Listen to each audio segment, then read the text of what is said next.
again, with this topic, basically is just identifying the type of relation that you have and knowing if that relationship has either one value on X or one-to-one. Many values on X will give you one value on Y. One value on X will give you many on Y, or many of X will give you many on Y. Now, the purpose of this is, again, when you are working through some sort of structure in your result, in your answers. Let's say, for example, we are going to at the end of this chapter, it's called inverse functions. So when you have an inverse function, then you have to determine the correspondence of that function, and then that will tell you if that function has an inverse or not. And that there is a relationship between those two, and knowing this will save you heaps of time before you really know if that function has an inverse.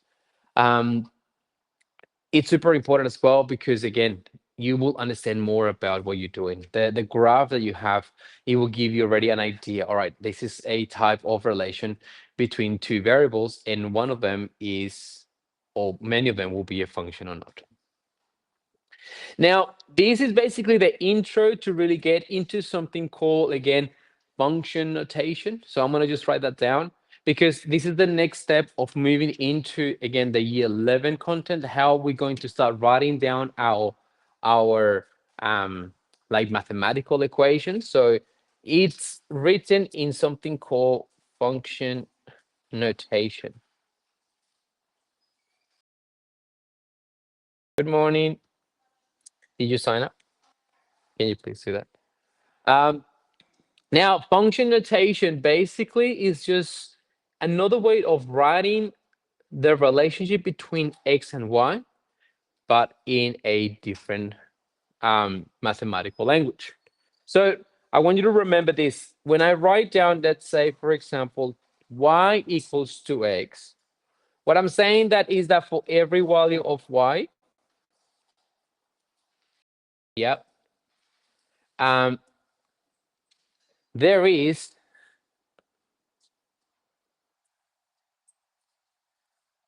a value on X.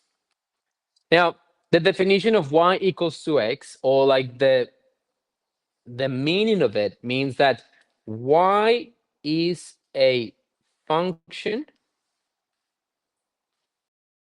of X. Yep.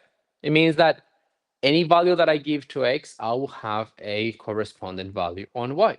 Y is a function of X. Now, to simplify that, this way of saying this, Y is a function of X, I'm going to rewrite this differently. I'm going to say if Y is a function of X, I can just rewrite it like this. Y is a f of X. Y equals f of X. And that still have the same meaning. Y equals a function of X. So by saying that, I can rewrite my whole equation and I can just say that f of X equals 2X. This notation f and brackets f, it's just f of X equals to X. It still means the same. Y is a function of X. What's the title? Function notation.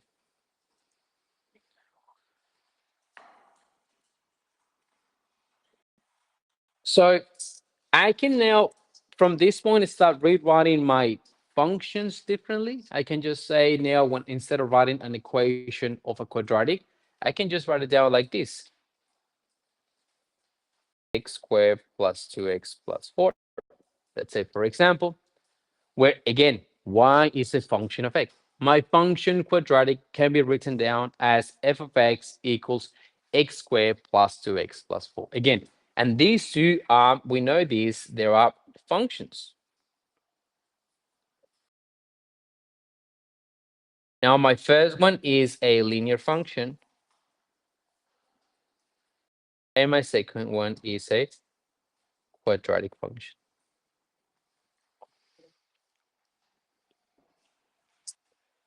Now, notice that before, and this is kind of like it's a lot of theory in this intro before we head into something more complex. But the theory of this is super important. It leads to something more complicated when we go into quadratic and cubics or quartics or hyperbolas.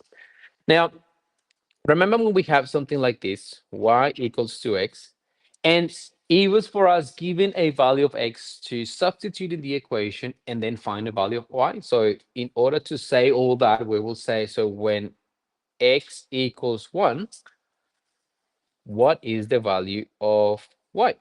So you will say, well, therefore, y equals 2 times 1, y equals 2.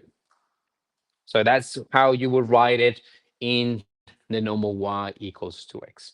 But let's write it down in terms of function notation. I will say, so in function notation will be, well, if the function is now given a value of x of 1, so I will say when the function is has a value of 1, what is the solution of that? So you will basically substitute everywhere that you see a value of x, you will replace it for a 1. So you will say 2 times 1, and f of 1 is 2. Does that make sense? It's basically substituting the x and replacing it, but now it's writing it down into this function notation. So we'll do some examples for you to really picture what I'm saying. Let's do some examples right away.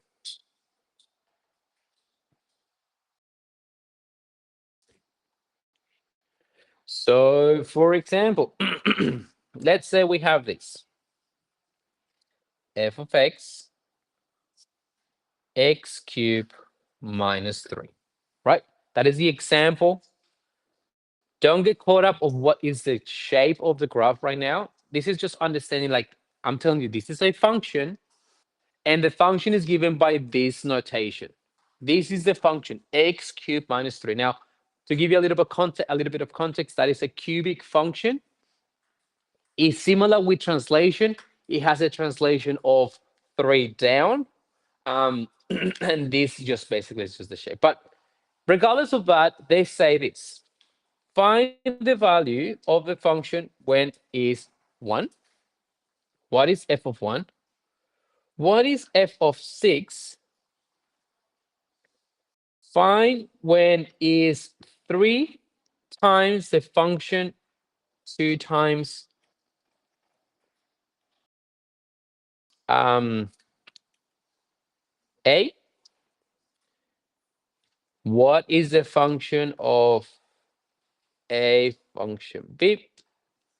And e, what is the function when is this value ab?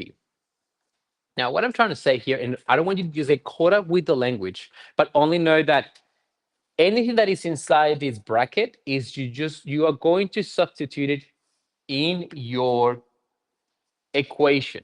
If it says f of 1, you will write down, well, 1 cubed minus 3. Yep, f of 1, 1 cubed minus 2, which means what? 1 minus 3, which is minus 2. So far, so good. If it says f of 6, well, f of 6 basically is whatever I see in x, I'm going to substitute it with that value that is within that bracket, which is 6 cubed minus 3. And help me out with this one. What is 6 to the power of 3? Sorry?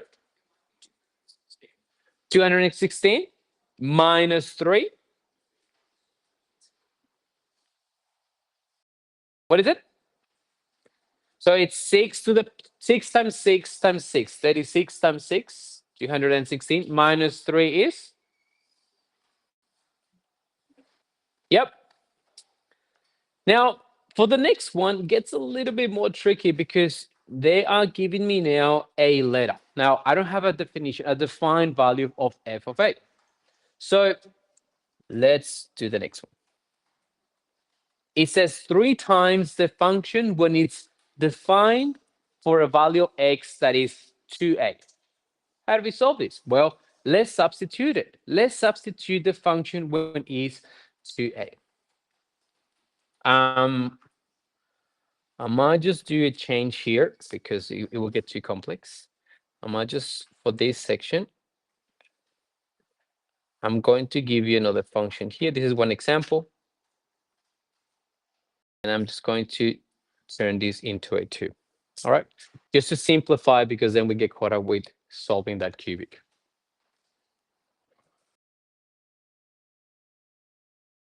Now, what do we do when we have now a new function that now is not a cubic function? Now I have a quadratic function, and they ask me to now solve this kind of like notation. 3 times the function of 2a. Well, simply, every time that you see an x, substitute it for 2a. So that will look like 2a to the power of 2 minus 3. Yep. Every time that I see that bracket that it represents my new value of x, I will substitute it back into the normal equation or the normal function. What will be the solution of this? Well, that would be 2 times 2 to the power of 2, sorry, a to the power of 2 minus 3. Yep. But I'm missing something. What am I missing?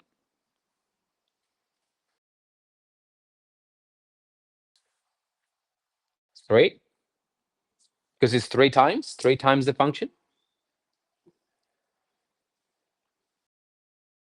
3 times the function. Now, is 3 times what? 4a squared minus 9. So far, so good? Yep. 2a squared. So the function says x squared minus 3. That was for these first two examples. So I just added a new one here, just to make it easier just to continue with different examples.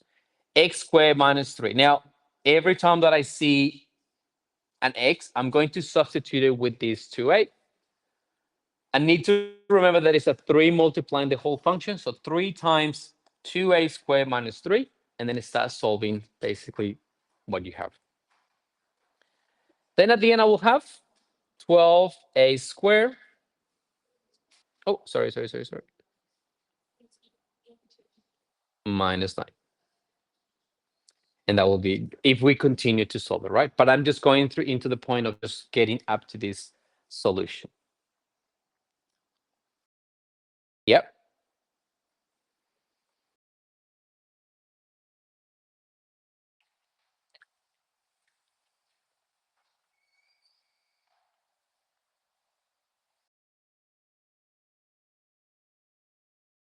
What if now the function says solve when it's f of a, good morning, plus f of b?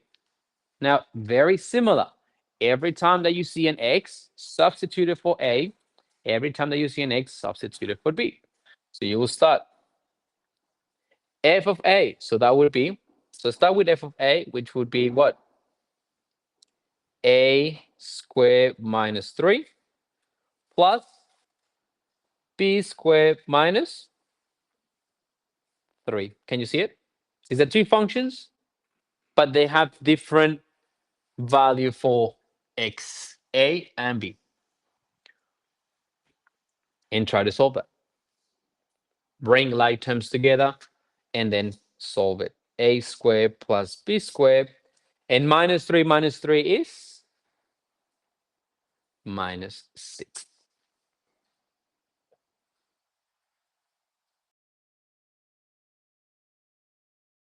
So far, so good. Now, this is just interest stuff that we are going to use these foundations for something more advanced. But if we don't get these fundamentals, like what does f of a really means based on the function that I have? Well, it means that every time that I see an x, I'm going to substitute with this bracket every time. And let's do the last one. F of a plus b. How would you write that one down? Again, whatever you see an x, substitute it with that bracket inside the function. So that would be a plus b, what? Squared minus 3. Yep. And then solve this. What do we call this part? What's this? It has a name. Does anyone remember the name of it? A perfect square, correct? Um, so you will do, how will you solve a perfect square here? It has a, like, it has a formula. Sorry? Say that again. A squared plus 2ab plus b squared minus 3. Good job. And that will be the end of the question.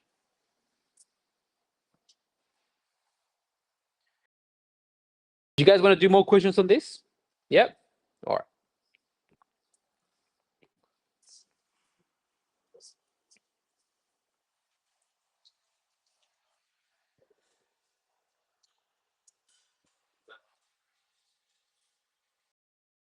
Now, this is the question A, B, C, D, E, F. Now, I could call my function f of x, but I could call it h of x, g of x, t of x, whatever I want to call it, as long as I give it a function, like a name of that function. So I'm going to call my function this h of x, yeah, equals to x squared minus 5x plus 6. What type of function is that? It's a quadratic. Good job. You identify by what is the thing that gives you the quadratic? The square.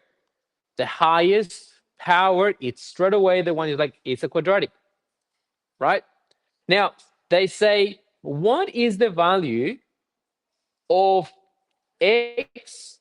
Calculate the value of x for which each function has a given value of x. So calculate this value of h when you have been given a h value. How would you solve this? Now, this is a different question, all right? Notice something. They're saying solve this with this information. They give you the h of x, and they're telling you that h of x equals to 0. It says solve for x. That's what that question says. The question says here, solve for x. What would you do? Yes?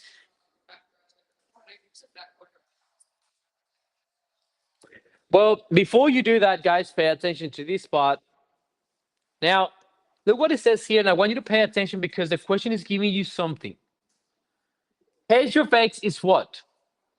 0, which means that I can rewrite my equation like this. I can say, if this is 0, I can just say 0 equals x squared minus 5x. Can I write it down like that? It's exactly the same. And then as David was saying, at the end of this exercise is solve for the value of x. Solve for x. How do you solve for x? That is a monoquadratic. Solve the monoquadratic. All right, do it. 1 minute.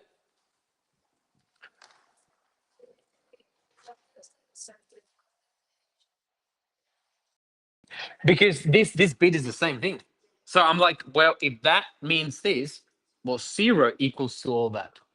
But there are some cases that they tell you this information inside that bracket. So it means that h of, let's say, for example, what will be h of 0? So it just 0 squared minus 5 of 0 plus 6.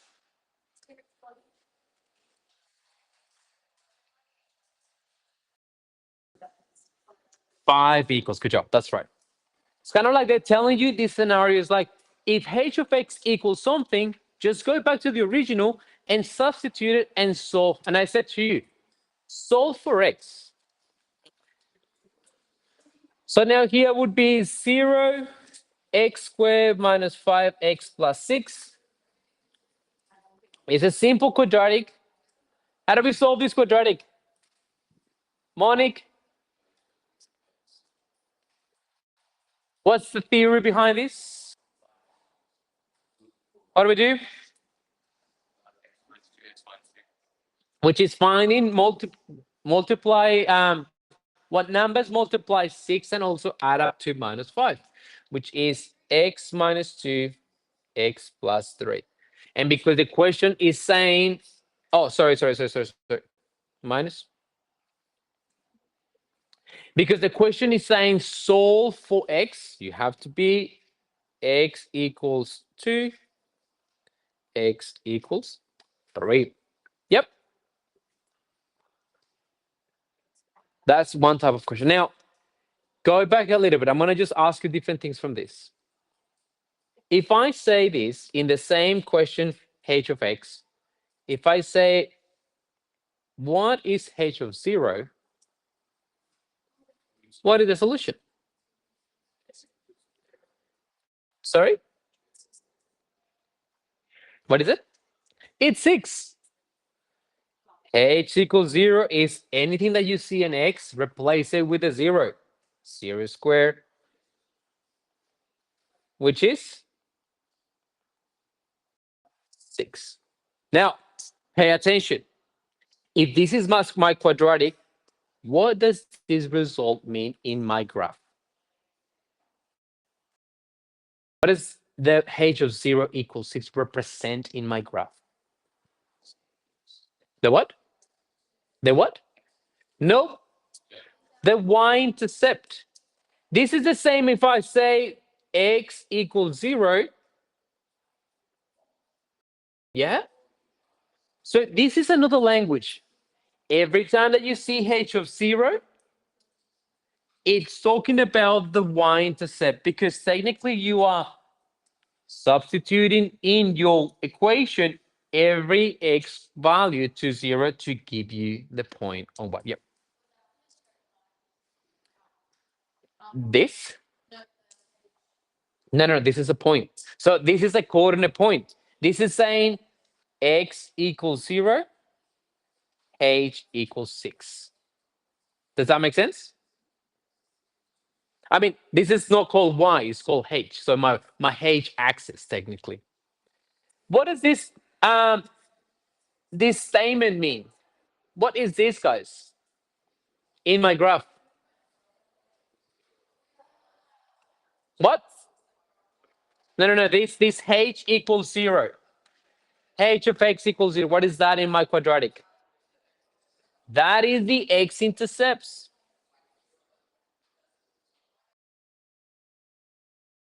Yep. Because that's making technically y equals 0 or h equals 0. Yes? This is the same as doing a h equals 0. H, h of x equals 0. Can we see it? So this is super important because I'm going to start talking about this language, h of x, f of x, g of x, and you need to start thinking, oh, all right, if I'm doing h of 0, I'm going into the y-intercept. If I'm making my h of x or my f of x equal to 0, I'm going for the x-intercepts. And anything in between is just finding values of my function when I give a specific value on x. Um, yep.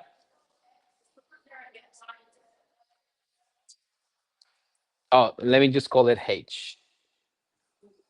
Yep, h-intercept because this function is in the h x. It's not y-x. Yep, basic. I'm gonna do one more for you to look at it, and then we'll be moving to something else. Um, all right. The question says this: calculate h of x equals.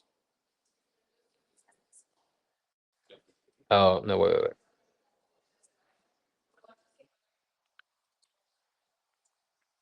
If h of x equals 24 over x,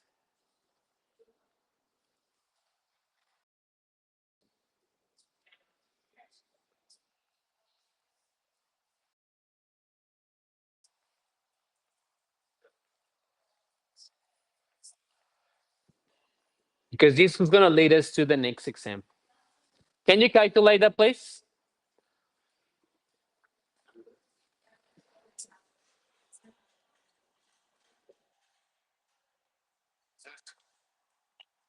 Sorry? From, yeah, those are, I'm using Jacaranda questions. I'm using your homework questions.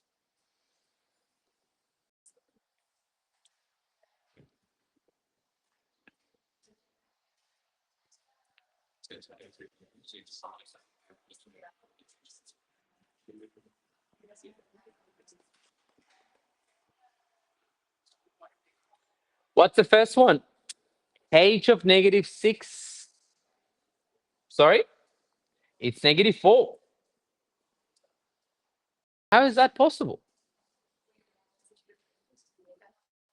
It's h of negative 6 equals 24 over minus 6. 24 over 6 is 4, and with a negative, you can't get rid of it. What's h of 12? Is 24, 12 is 2. What is h of 0?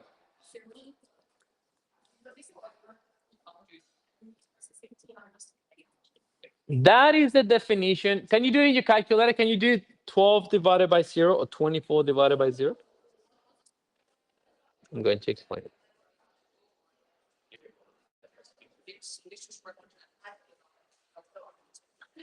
What's the value of 12 divided by 0? Can I do it in your calculator? I want you to do it in your calculator. Do not guess. Just do it in your calculator. Tell me what you get.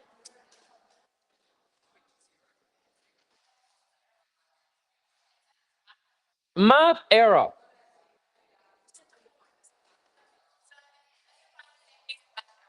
Sorry? Yeah.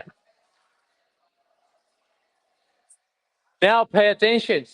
This means that technically for this function, x cannot be 0. The moment that is 0, there is no value on y. Yeah, this is what's happening. If I do 24 over 0, I have a mathematical error. Now, we're going to get into this part later where we are going to encounter this because it's a specific type of function where it creates something that the graph cannot exist at a particular point. All right. We call that an asymptote, a point where the graph doesn't touches the y value because it doesn't exist. All right. I will get that into like when we get into the functions, but I'm just giving you already a heads up, which means, guys, what I'm doing here, please pay attention because here is when it gets very, very, very tricky. I have a specific values for x. What is the restriction? That x cannot be 0. Yeah. Or if it's 0, I'm going to have some sort of undefined solution. All right. Now, this is something called that we are going to start talking about specific values on x that my graph can take so I can define where my graph basically exists. Now, in saying that, there are words that describe that definition. Where does the value of x that take place for my function so there is graph? That is called a domain of my graph. So please, everyone, write this down. Sorry? Hyperbole. So, can you write this down? Domain.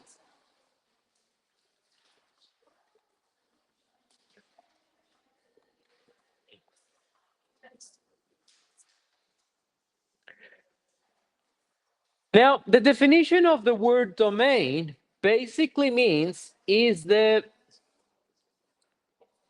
set of all allowable values, all the set of all allowable values of x.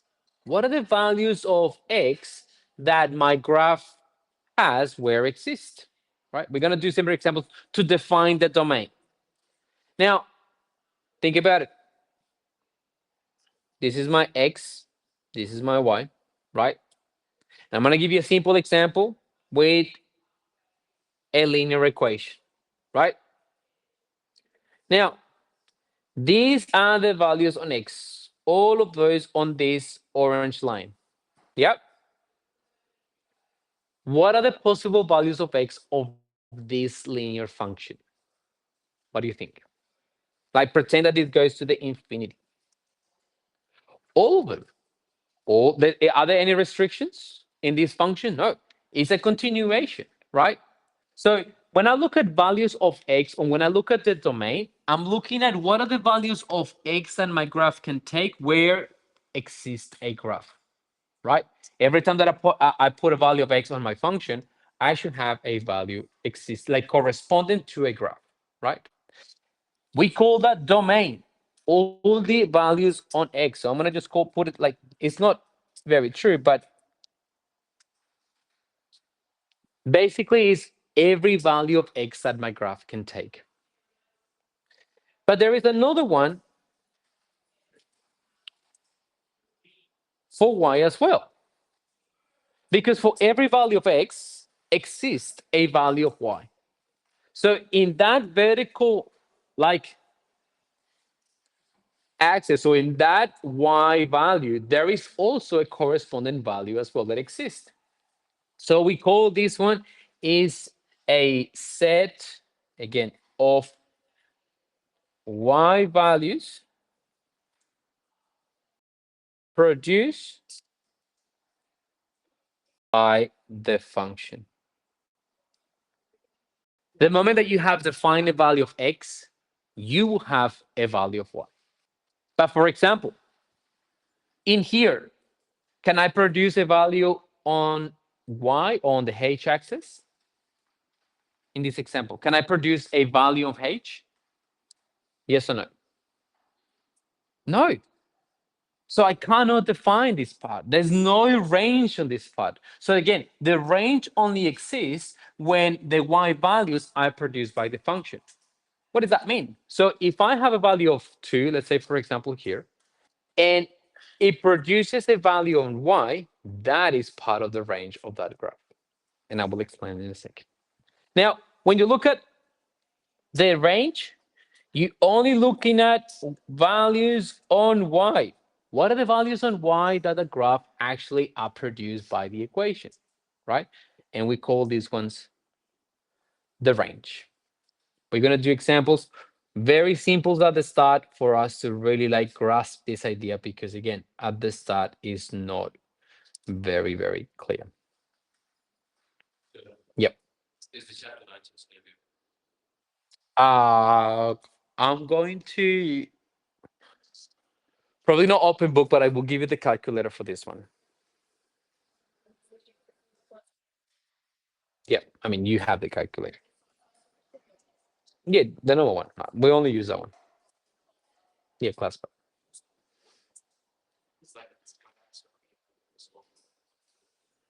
So, I'm gonna do a graph here, guys.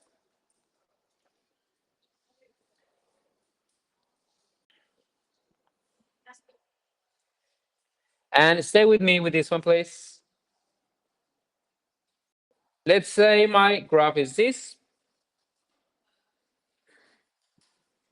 Okay, pay attention. What type of equation or what type of graph is this? What type of graph is that? What is that? A what?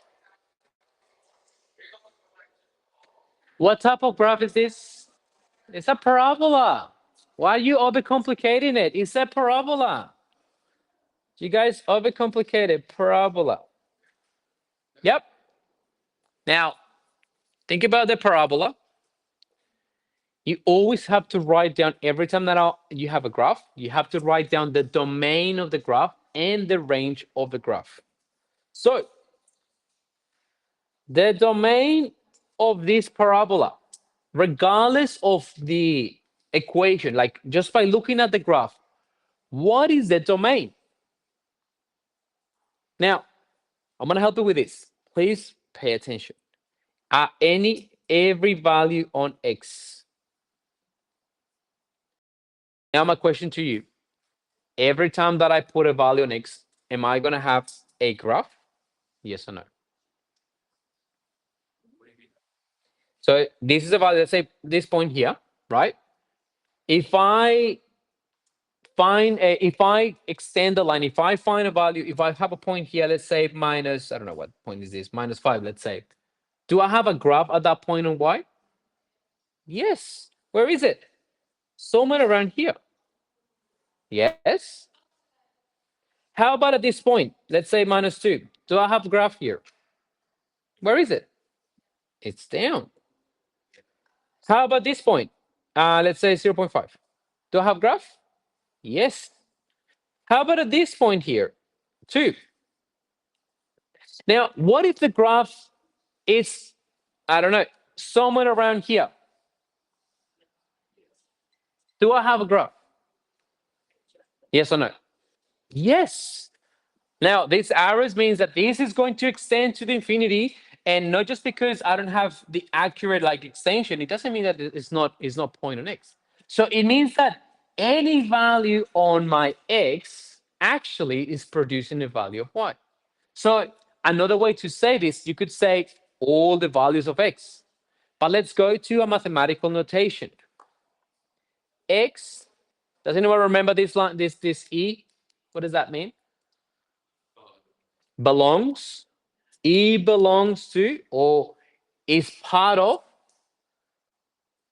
the real numbers. Now, guys, you learned that last year when you saw probability. You never learned probability last year? No?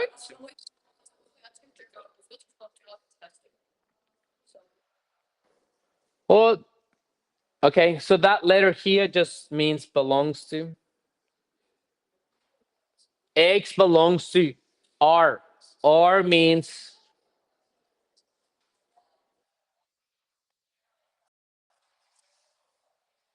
X belongs to all the real numbers.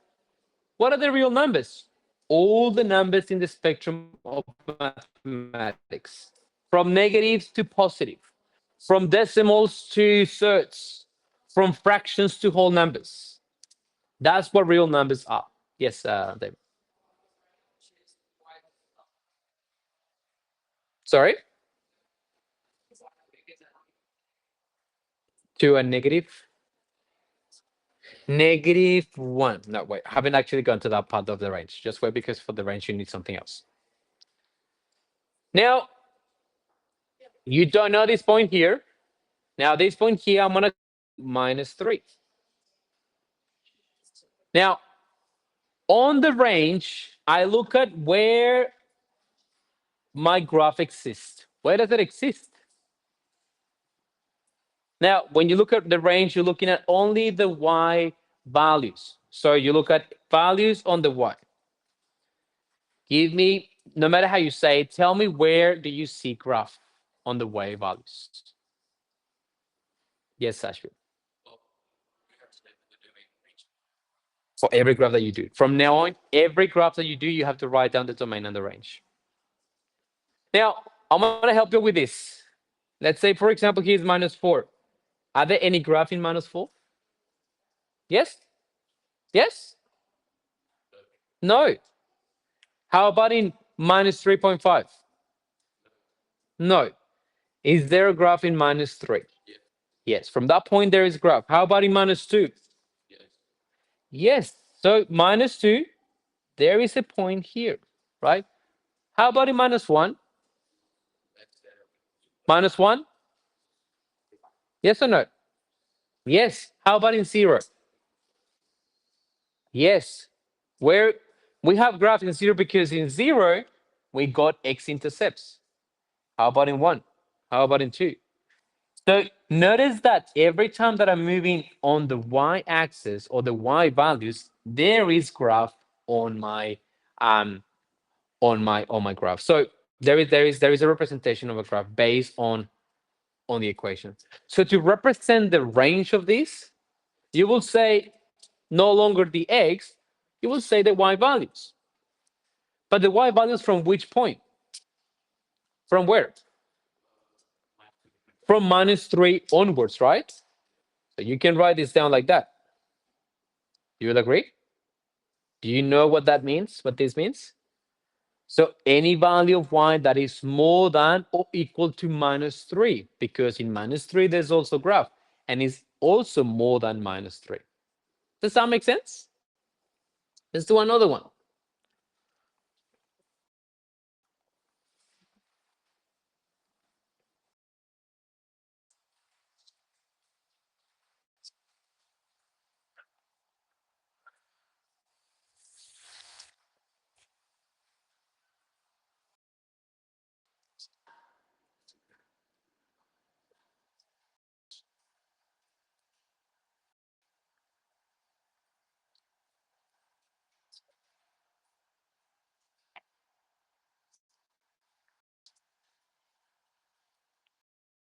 Okay, this is the next graph.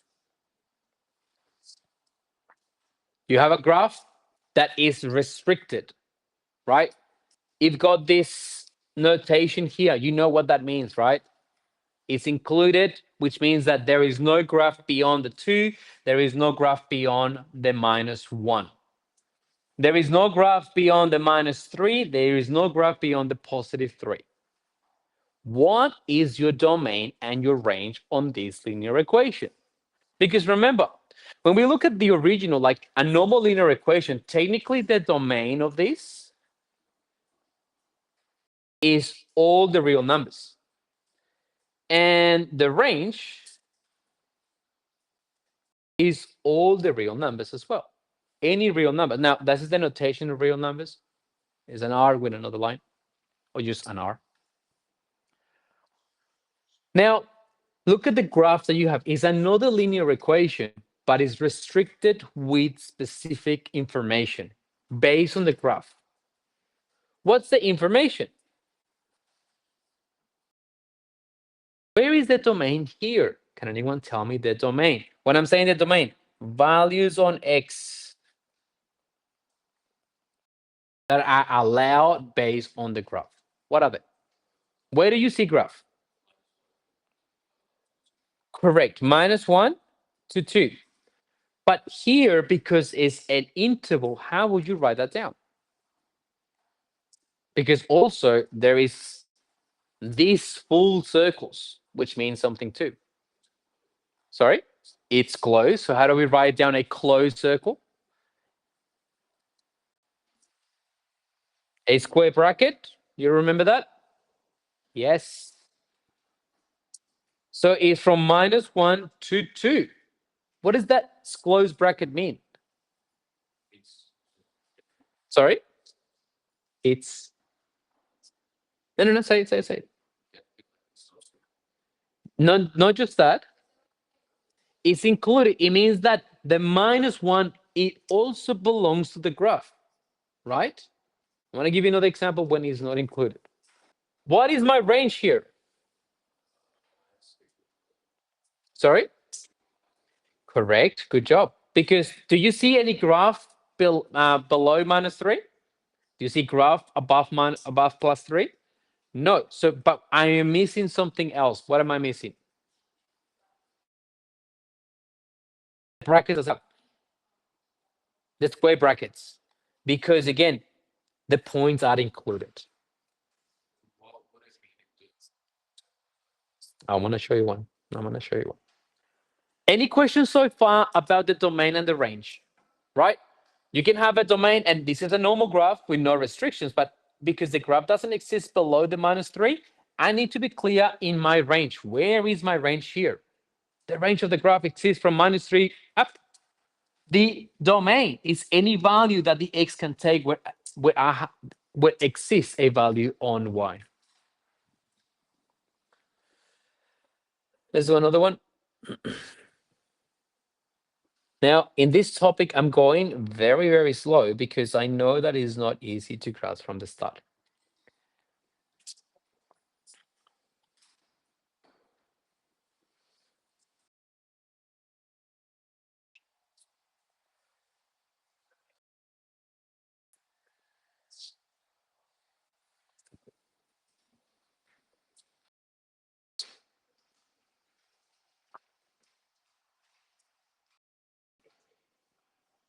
Actually, I'm going to do this one here like this, just for this example.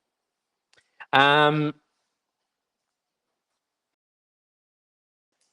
this is the this is the graph that you have, all right? And this point here is 0, comma 2.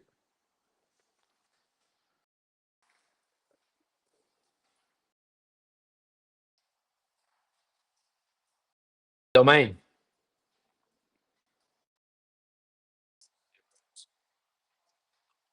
0 to infinity. Yes. Yes. Yep. So you can say 0 to, and how would you write down infinity? It's like a this thingy. Now, watch out with infinity. What bracket does infinity have?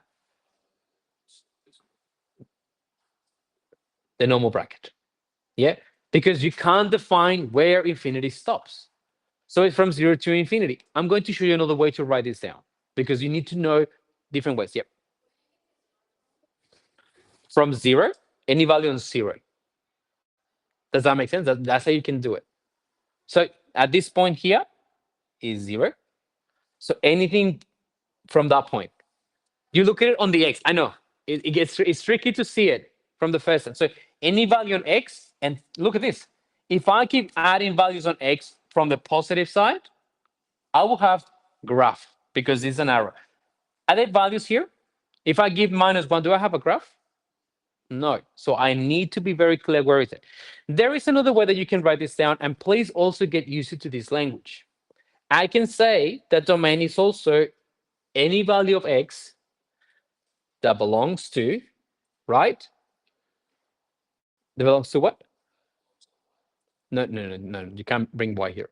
Belongs to only the real numbers that are positive, right? I can say it like that too, right? But I need to add something else. Does anyone know what it is? The 0. I need to also, because 0 is neither positive or negative. So I need to say that also 0 is part of it. Union 0.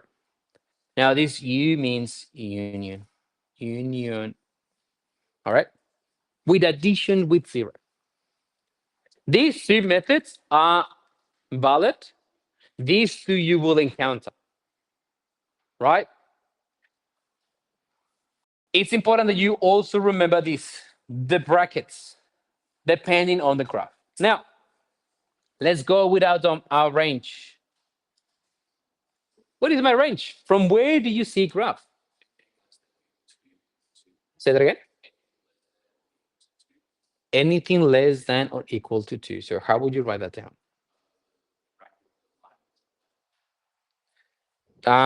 You will do like this. Is that what you're saying? That one? Yep. So I know what you're trying to say. You're saying this. Is that what you're saying? No?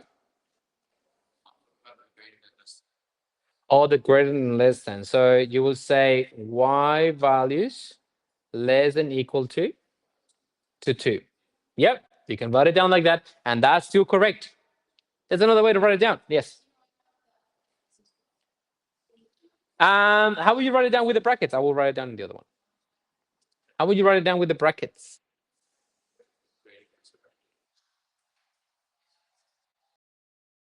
Try to get the smaller one first.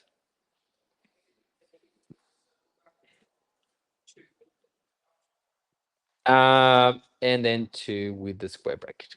That's another way of writing down the range. Do you see it? Because why negative infinity?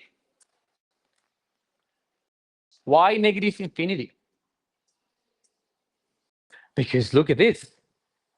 It's from here. So from any value to the negative all the way up to 2. Yeah. It is tricky. Now, any form of, as long as you specify your domain and your range and it's clear and it makes sense with the notation, I'm good with that. Oh, pretty much that's how you write it. There is no specific way. You have to write it down like this. You have to write it down like that. No, it has to be clear. Yeah, it's just for coherence, like more just to kind of making sense. Uh, I'm gonna give you another one, and let's see if you guys can figure this one out.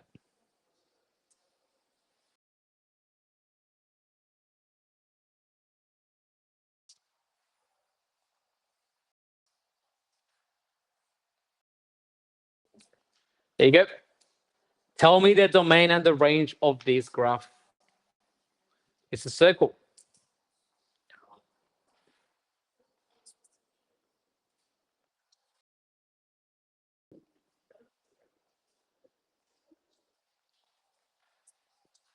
What is the domain?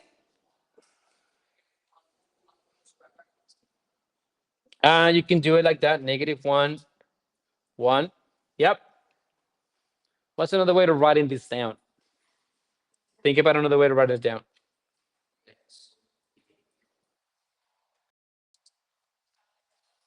Sorry. And it belongs it with the it doesn't need the e in this one, but there's another way to write it down. How about this one? X is in between minus one and one. You've seen this one before. Yes? Good.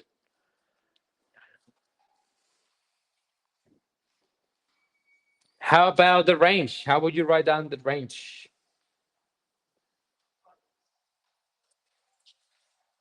And the same,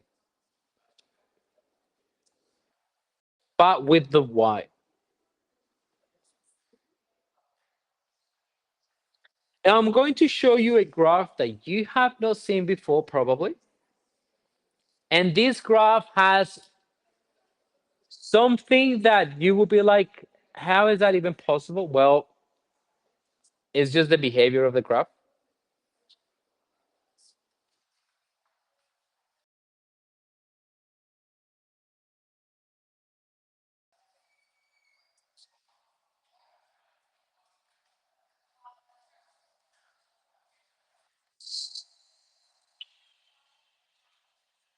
This graph.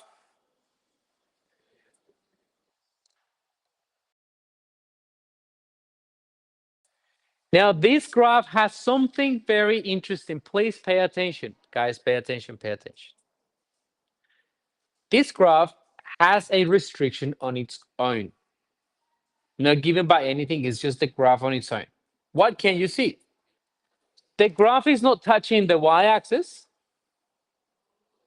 or the x-axis. Now, later we are going to learn about this graph, but at the moment, I just want you to notice this.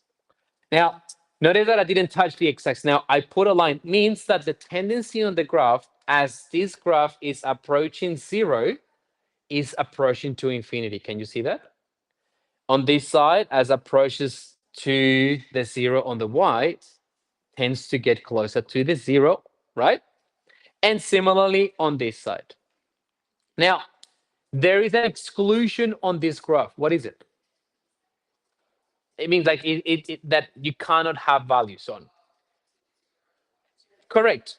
You cannot have it on x equals zero, neither y equals zero here. There is no graph. Now, when you have a question like this and you have to write down the domain, what would you say? I'm going to tell you how would you write it down in the mathematical notation. So the domain is any value of x,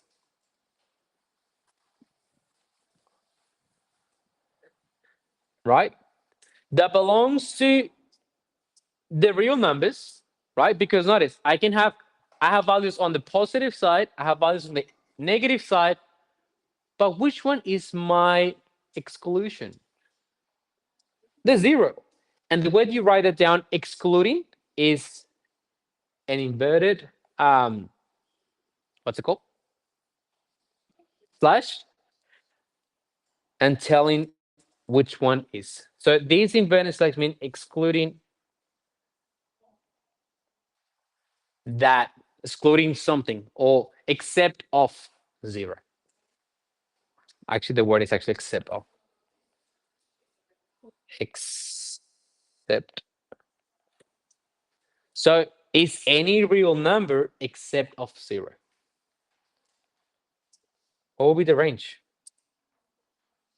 Any y value that belongs to the real numbers except of 0. Yep. Now, guys, I'm not going to ask you questions that you have not seen in the stage. Let's say, for example, I'm not going to, let's say, if I test you on this, I'm not going to ask you to know this. This is just to give you an example what this is. Because the more we go into these equations or in these functions, you need to know, you need to start writing down the domain and the range. And I'm just giving you a glimpse of what are we going to see later down this course. Because after this, the topic of that is exponential functions. An exponential function has also a restriction, all right? And then everything that we do here needs to be written down in this notation. So that's why this first 8.2 is so long, but because it gathers just fundamentals that you need for the more complex questions.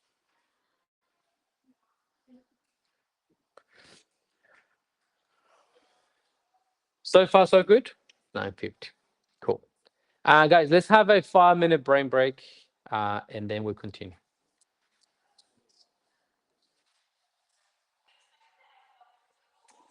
All right, guys. Thank you. Thank you. Thank you. Now, the next section of this is like we have already spoken about how to write down a function now in function notation. Pues, how to talk about the domain and the range.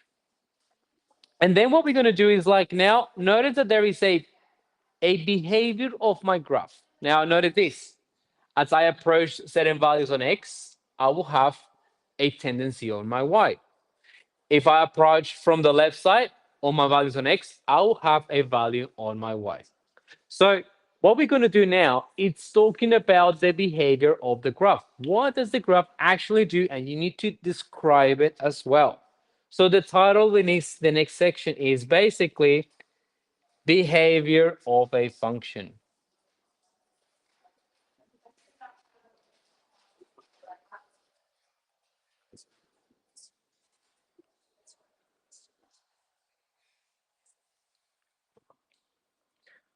As they approach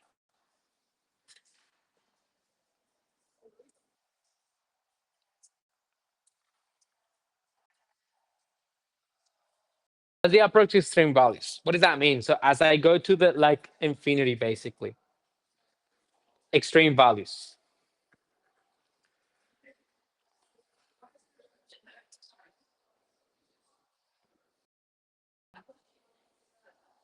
Now notice this. I'm going to write down a little bit of theory here. Basically, the behavior is identify, guys, thank you. Identify um what happens with of to the function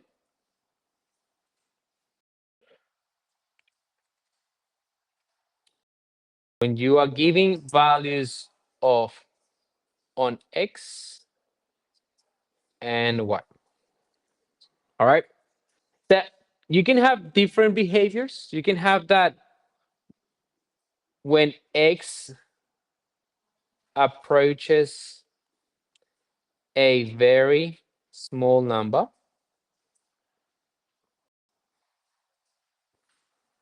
such as 0.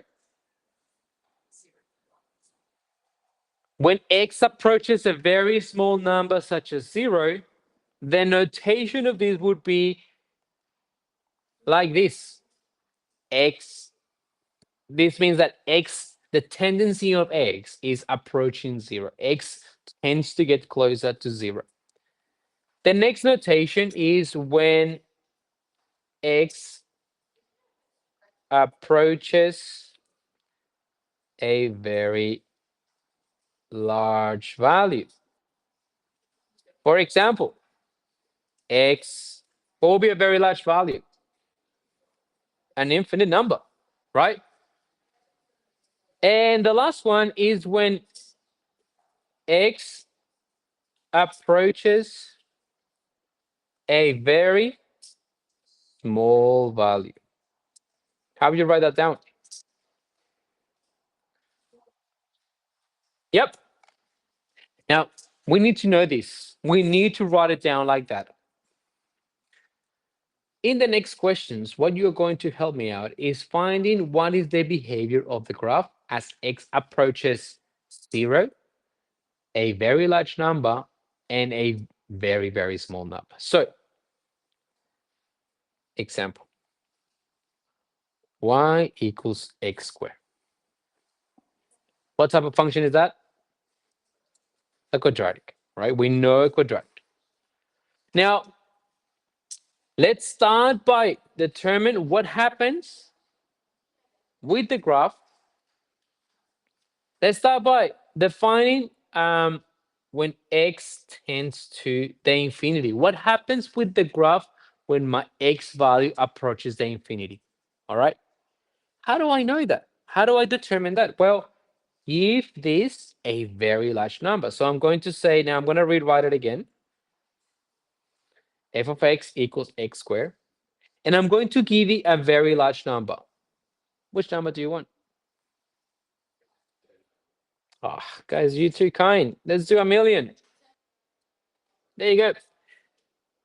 Can you do this in your calculator? Can you do 1, 2, 3, 4, 5, 6, 7 zeros to the power of 2?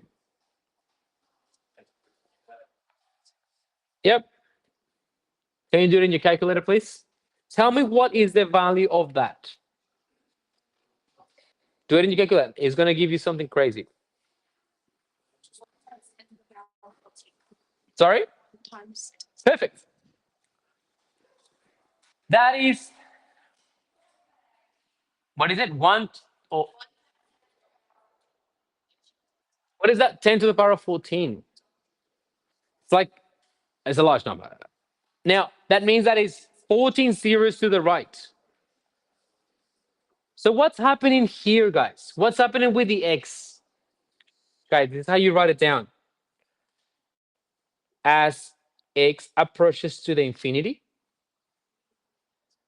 my f of x also increases.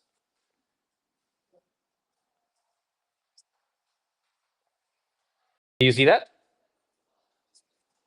As x approaches infinity, as I give her a very, very large number, what's going to happen with my y values? They're also increasing. And it's clear just by looking at the graph. I'm looking at only positive values, which are these ones, right? Now, as I start giving larger numbers in the positive, I will have larger numbers also in my y positive. Does that make sense? Yep.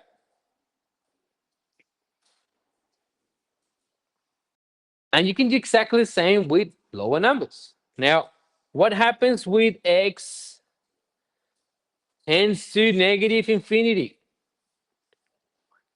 I want you to do it. Give f of x. So that would be f of minus, same number. I don't even know how many zeros. I didn't count. What is the answer here? Hmm? Sorry? Where's that? So the answer for this is still 1 times 10 to the power of 14 because it's a negative number raised to the power of 2. So you can say this as x approaches negative infinity, f of x also increases. Yep. What does that mean in terms of the graph? This is what it means.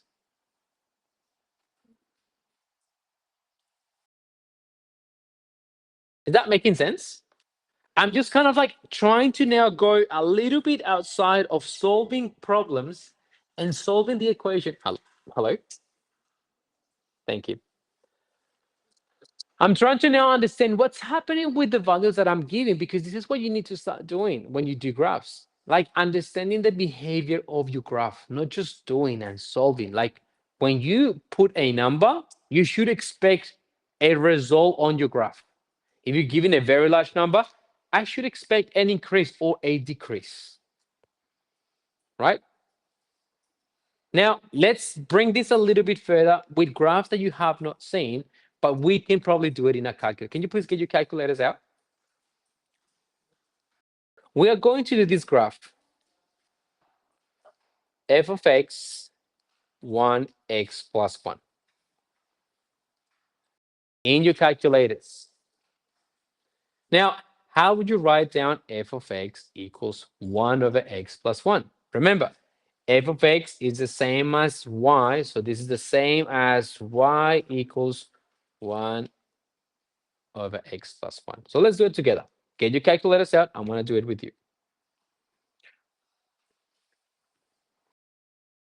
So go to graph. If you have information there, just clear it all. Calculators out. Only no one is doing it.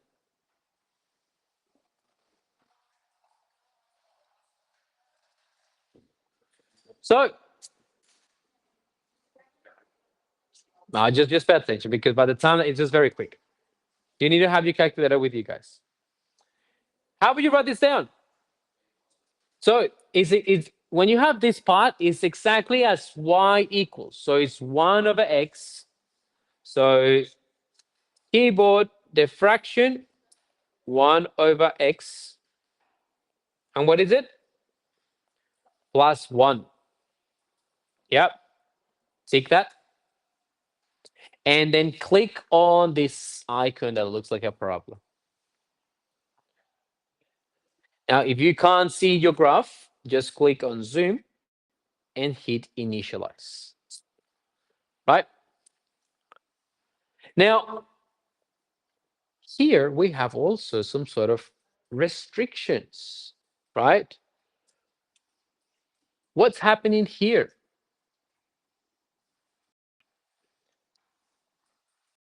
There is something here that, again, is happening, and we need to understand. I'm just going to resize this. Ooh. This is the graph, 1 over x, right? Um, the moment that I give my graph x equal to 0, I don't have this is like a vertical line that is invisible, that the graph keeps going but never touches the y-axis. Now notice that that plus 1 raised the graph up.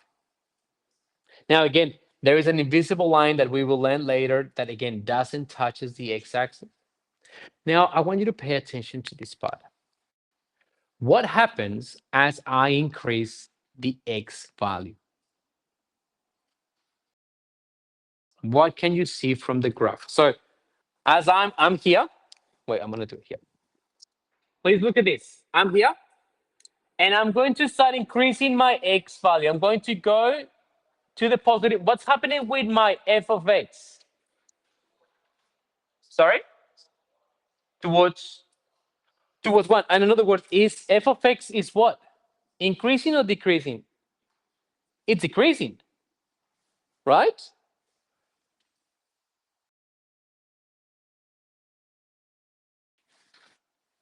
What's happening here? As I'm giving x, as I approach to negative infinity, what's happening here? What's happening? Sorry? Okay, it's here is decreasing, and then it's getting closer to 1, right? And here is kind of like f of x is getting closer to 1 as well. All right?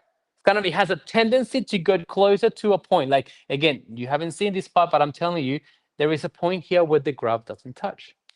Now, this is super, super important because again, you understanding the behavior. As I'm punching values on X, very, very large values, what's happening with the graph? And you can just see it by just looking at the graph.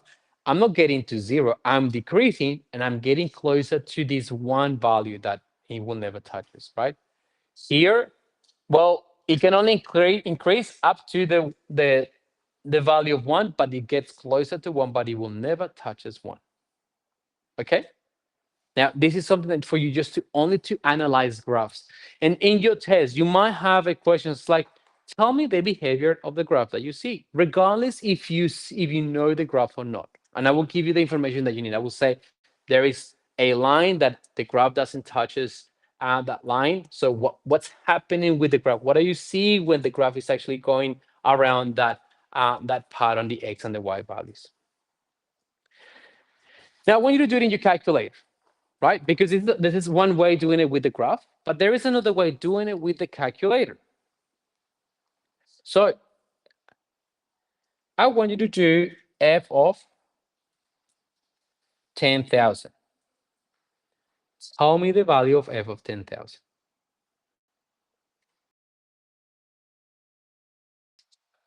Yeah. How would you um just explain the behavior of the graph? Just what? Yeah, just like as x tends to a positive values or tends to get larger numbers, the function has this behavior. So tell me this. Give me the solution of these guys. 1 over 10,000 plus 1. What is that? In your calculator, guys. Only one, two people are doing it. For the ones that have a calculator. Yeah, good. 1.0001.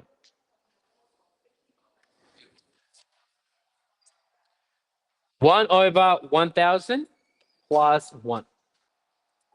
Now, what happened here with this example?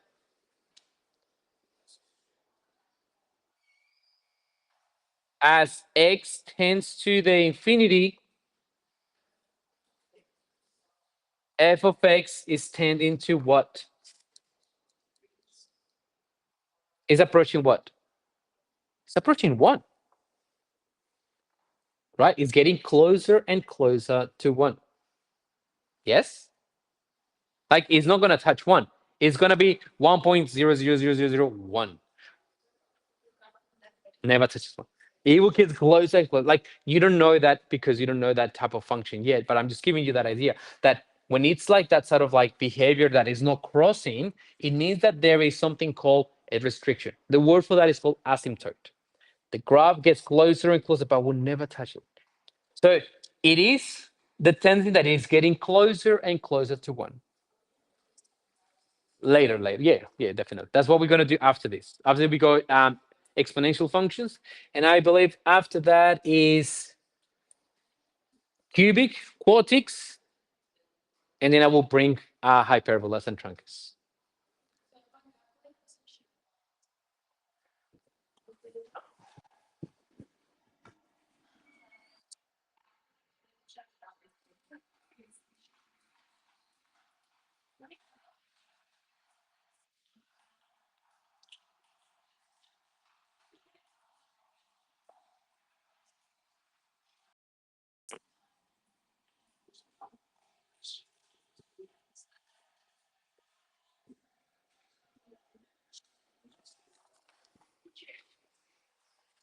We might have to do something else, but let me just finish here.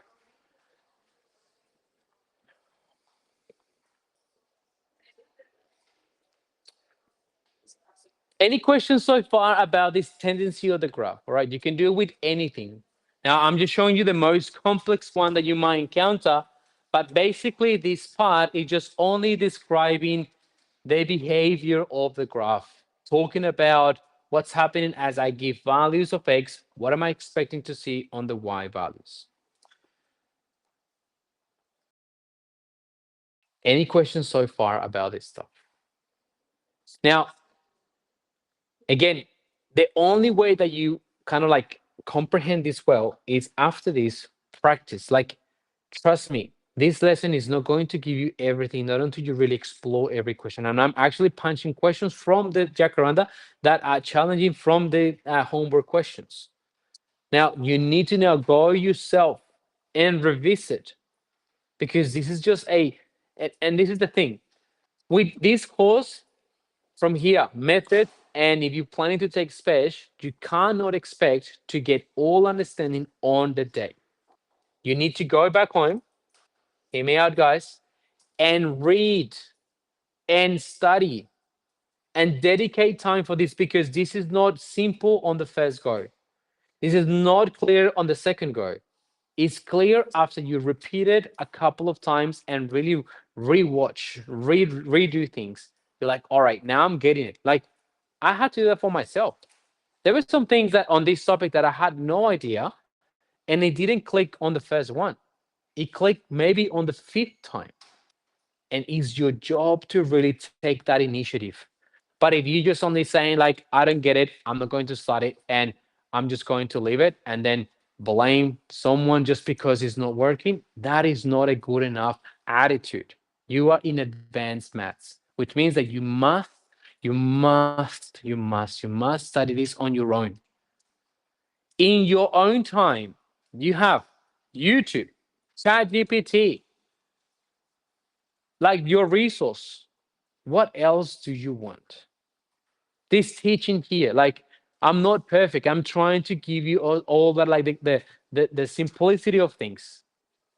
Please, guys, if you really want to stay and embrace this course, you must take that attitude and change it for a more like committed, because this is not an easy. From now, it's gonna get a bit harder, and the only way that you will understand is like really like coming prepared. You cannot just come and feel like I don't get it. Not going to pay attention. It's hard because especially like having that in the first session is quite tough.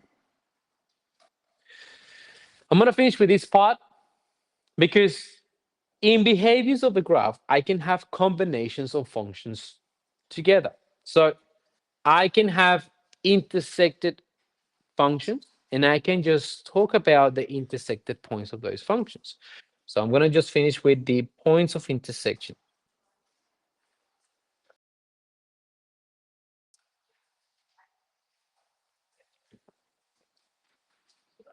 Now, points of intersection is basically it's a point between two graphs. Yep. It's a point where two graphs, it's a point between two graphs. So, for example, I have my, oh, let's say, for example, I have a parabola, and also I have a straight line. Yep. The question will simply ask, what are the 2 points of intersection? Now you can clearly see that there are 2 points where the graph intersects at this one and that one. The solution of this type of questions would be finding these 2 points of intersection. What are the 2 points? What are those points? What are the coordinate points where the two graphs actually meet? Right? And that is the challenge. Now, here you need to remember substitution, elimination. Those methods that we did when we talk about simultaneous equations. You remember simultaneous equations? Now, simultaneous equation has this idea that you have two lines and you find the point of intersection. But we're moving away from straight lines, and now we're moving into now another function that can intersect. We can have intersected points from a function like this. Let's say you got something like that, and you have to find the intersected points, which are here, here, and here. All right. You could have as well something like this.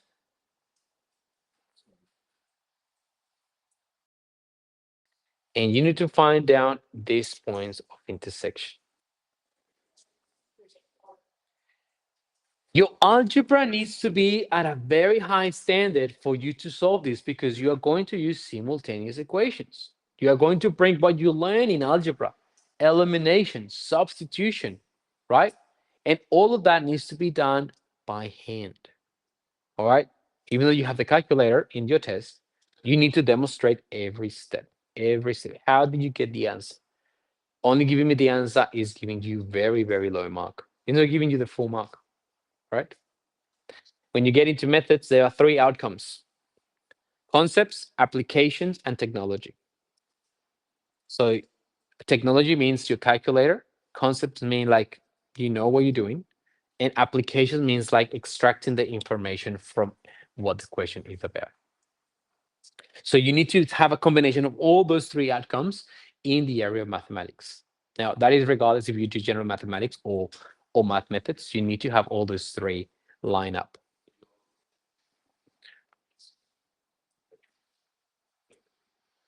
Now, those are the types of graphs that you can have, and I will help you to really obviously get to the answer of